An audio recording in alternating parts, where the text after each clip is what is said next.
Hello. So, something I've noticed through the years as I've been drawing, a big thing I try to do every day is draw ellipses. And to do that, when I warm up in the morning, I use this actually.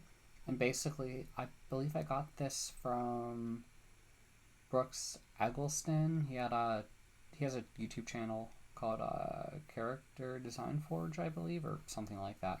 And basically, what this is for like having constraints within your template. So let me show you because I think it's better to kind of show. I mean, I believe this exercise I kind of learned. Actually, you know what? I'm really sorry. I misquoted, attributed that. This is actually from Drawbox, I believe. and uh, and the whole purpose of it is to let me get this out of the way. The whole purpose of this was to have practice constraining your ellipses. And like sometimes what they would do is you would draw like a pattern here, or like maybe divide it that way. And the whole idea is to have different ways to practice varying degrees of ellipses. And you know, it's really weird. I mean, I don't know, weird. I guess you could say like my thinking of it has really changed over the years. Like I used to find it really hard to draw very thin ellipses, and maybe I still do. Um, I think closing thin ellipses is really hard. Sometimes I may even use like a partial ellipse instead of a full one, and basically that just kind of implies the other side. If you could think of it like that, like you could draw it. You know, sometimes you could even like draw an ellipse as just a line, but you know, I've been doing it, and I don't know. I'm seeing small improvements. I mean, I really have been making it a big thing to draw ellipses every day, and I feel like that really, really helps. And like, I think it's a lot easier to practice around a bit rather than trying to use some ellipse drawing tool. I mean, I think my ellipses have improved, but I guess you can be the judge because I don't know. I just see it. Like I keep thinking to myself, like I'm able to do it in a swoop that I've not been able to before. So I'm seeing minor. I mean, well, I don't know. It's hard for me to say. I guess I would highly recommend that you maybe keep certain, like you save older practice sheets that you may have completed so you can compare your work as you go. Because I think it's extreme. I think it is important to do that now. You know, for the longest time, I just decided not to do that because I didn't think it was really worth my time in any way. But I think maybe if you save maybe like one page a month and like compare it month to month, that could be a big benefit to trying to get better at these. I find ellipses to be like a very common element uh, to be used within a lot of things you'll draw, and like I think it's very important to be able to freehand them in your endeavors. Because like if you think of things like construction, more often than not, even to encapsulate something, you're probably going to need to draw an ellipse. Even though that may not be what you're seeing, I think it's a good way to uh, constrain what you're thinking about and then like add on to it. But yeah, I'd highly recommend.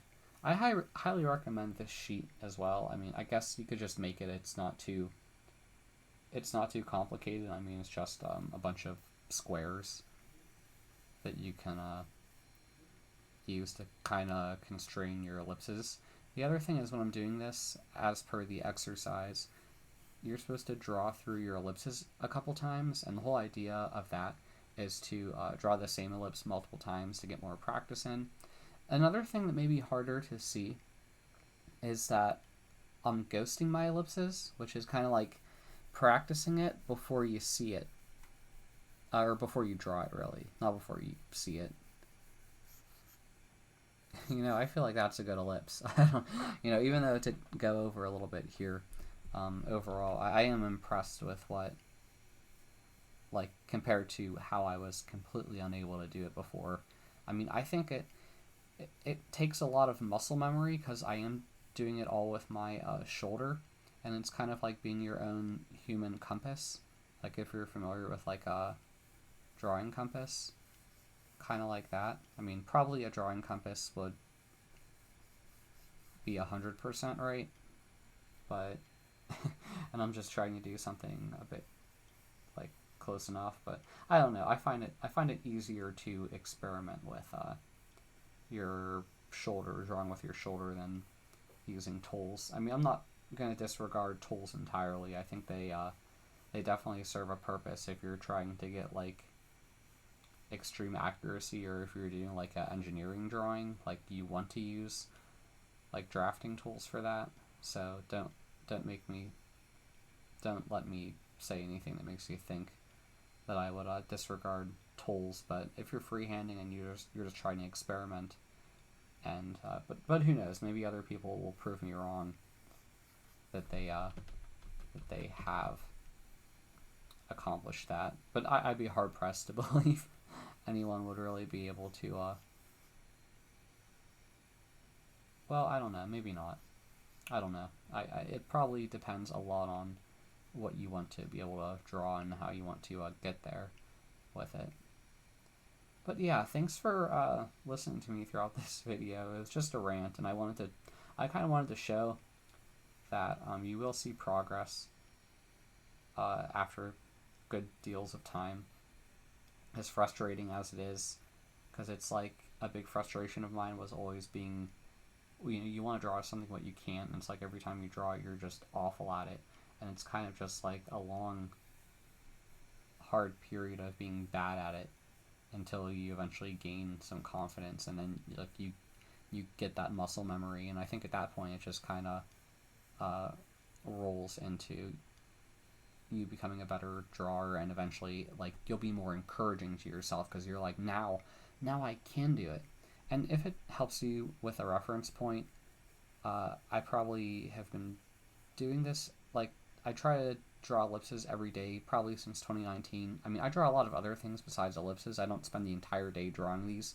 I probably just 5 minutes, and I pretty much introduce like a bunch of different drawing exercises to improve. And I had a video about that. You could find it on my channel about my daily warm-up routine before I start really trying to draw anything else for learning's sake.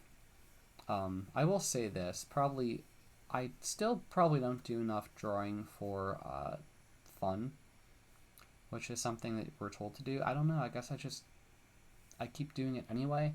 And I eventually want to one day do more like physical drawing, like with lead and pencils, mechanical pencils specifically. I'm a bit weird when it comes to that because I don't like the feeling of wooden pencils, but mechanical I like, and I guess it depends on the paper as well. But I eventually want to do like oil. I have a lot of ambitions, which I think it is good to have ambitions when you're doing that, because I feel like there's just a long period of sadness before you could even attempt to draw the stuff that you want to, and it's just like, how do you going at that every day, it's kind of like banging your head against a wall. I found the process very painful, and it was like, will you ever be good at it, or even a sliver good? And I feel like I'm not a pro, but I feel like I have seen some progress. So I have gained some confidence, and I think that really helps you to keep going. But yeah, thanks for listening to me rant. Well, it wasn't rant, it was more of like a good rant. If you like my videos, please subscribe to my channel. I'm obligated to say that. I use my application called Thumbtastic to have things at the side. If you like this video, like it. If you have a question, ask in the comments if you want to. If not, you can always email me. I've realized a lot of people do not want to, a lot of people would rather not comment, but that is totally your choice. If you don't feel comfortable doing that, do not. And if you would rather contact me via email, that is always an option if you have like a question or something like that. But yeah, thanks for listening. Have a great day, evening, whatever it is, wherever you are. Bye.